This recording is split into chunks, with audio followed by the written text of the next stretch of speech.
Supreme Court's got a major oral argument that is going on that's going to be happening on Monday about Rebecca Slaughter, but it's much more than that. It's about whether Donald Trump can fire congressionally created boards and agencies and fire federal officers, yes or no.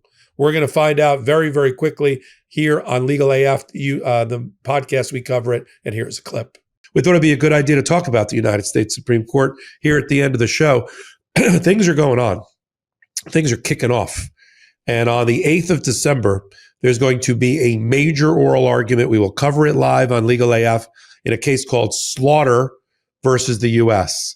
And the question is she going to be slaughtered, Rebecca Slaughter, or is the Humphreys executor line of cases going to die a permanent death? What this case is about, and it links to two other cases, is whether once Congress creates a federal office, a administrative body like the Federal Trade Commission, the Securities and Exchange Commission, the Federal Reserve, the other entities, National Labor Relations Board, whether once turned over to the president, he can, regardless of what Congress wanted in the law, can fire at will anybody in a congressionally created executive office.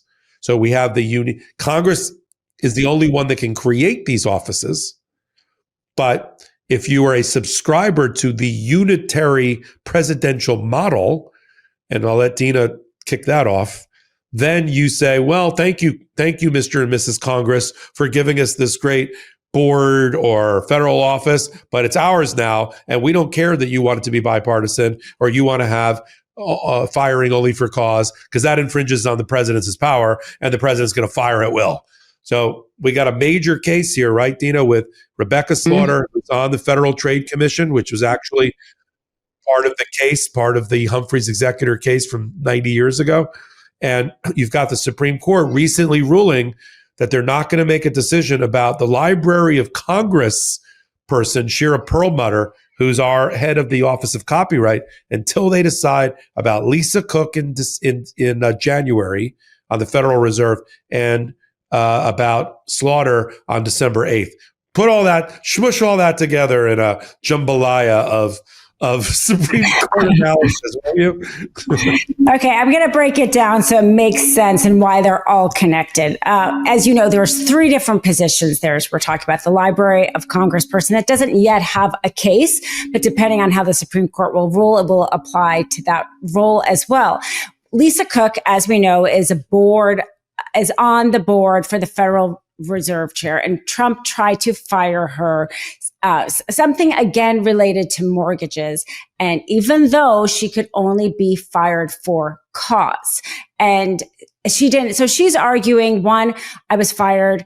This is not actually for cause. And two, I got no due process. The other case has to do with Slaughter, who was on the federal FTC. Right. And that is exactly the Humphreys executor, which I know people who have been following Unprecedented on Legal AF and this show have heard of Humphreys executor.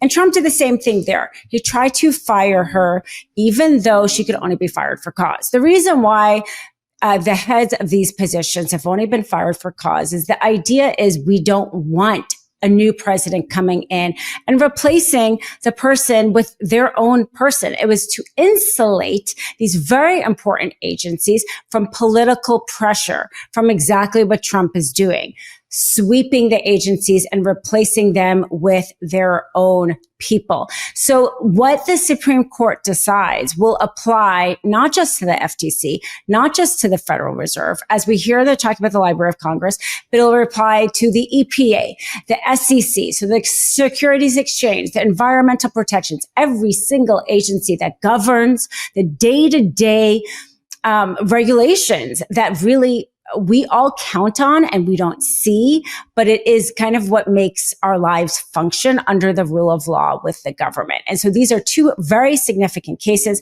As we know, the Slaughter is coming up just around the corner, December 8th, and Cook is in January. The difference is that they're both looking basically at separation of powers. And that really is what the Slaughter case just comes right out and says that they took this case on the cert, which means it is a full review. It's not the shadow docket. Cook is a shadow docket, whether or not to keep the lower stay in place, which kept her in the job. Slaughter is different. They're really looking at the issue. And the question presented to the Supreme Court, which is what the Supreme Court needs to look at, is it a violation of the separation of powers, basically for there to be this for cause? And should Humphrey's executor be overturned? That's explicitly in the question presented. It's not just us as legal analysts saying, oh, Humphrey's executor may be overturned. The Supreme Court is literally deciding whether or not to remove it. So what will happen if the Supreme Court decides that Slaughter could be fired despite there being no cause?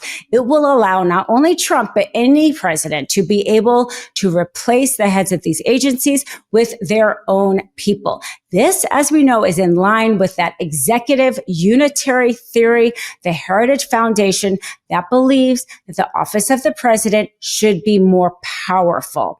This will be a dramatic increase in the power of the office of the president for Trump and for future presidents, which I know Popok always likes to warn, means that, hey, what's good for the goose is good for the gander. So it could mean that, hey, the next president, Democrat, could replace it with all of their own people. The problem, however, is it's also just bad for consumers and business to have the heads of these agencies just flip-flop every 4 years. And that's an essential argument specifically with the Federal Reserve Chair, Lisa Cook. The idea, they say, is that our financial system is supposed to be something that's stable and not so subject to the chaos of the political pressures. And it is possible because the Supreme Court, doesn't seem to care so much about civil rights, but they care an awful lot about business interests. As you can know from hearing the tariff case, they seemed more likely to rule against Trump in the tariff case than perhaps any other case. There's a slim possibility that they may decide that in every other situation but the Federal Reserve, the president can replace the Federal Reserve Chair, because it will cause so much chaos specifically for businesses. But that's what we're going to look at. And if Popok and I talk about the Supreme Court in particular every week, the show usually goes out on Saturday mornings. We will definitely be previewing this more and also summarizing it more the week after the oral arguments. But that is crucial in this fight over how powerful is a president going to be, is these separate cases, and why they're all connected. They're basically looking at the same issue. Thank you for supporting us. Support the audio and video versions. Help us continue to grow our channel. Become a Legal AF YouTube subscriber. Become a Legal AF paid member on Substack. Till my next report, I'm Michael Popok. Can't get your fill of Legal AF? Me neither. That's why we formed the Legal AF Substack. Every time we mention something in a hot take, whether it's a court filing or a oral argument, come over to the Substack. You'll find the court filing and the oral argument there, including a daily roundup that I do called, wait for it, Morning AF. What else? All the other contributors from Legal AF are there as well. We got some new reporting. We got interviews. We got ad-free versions of the podcast and hot takes. Where? Legal AF on Substack. Come over now to free subscribe.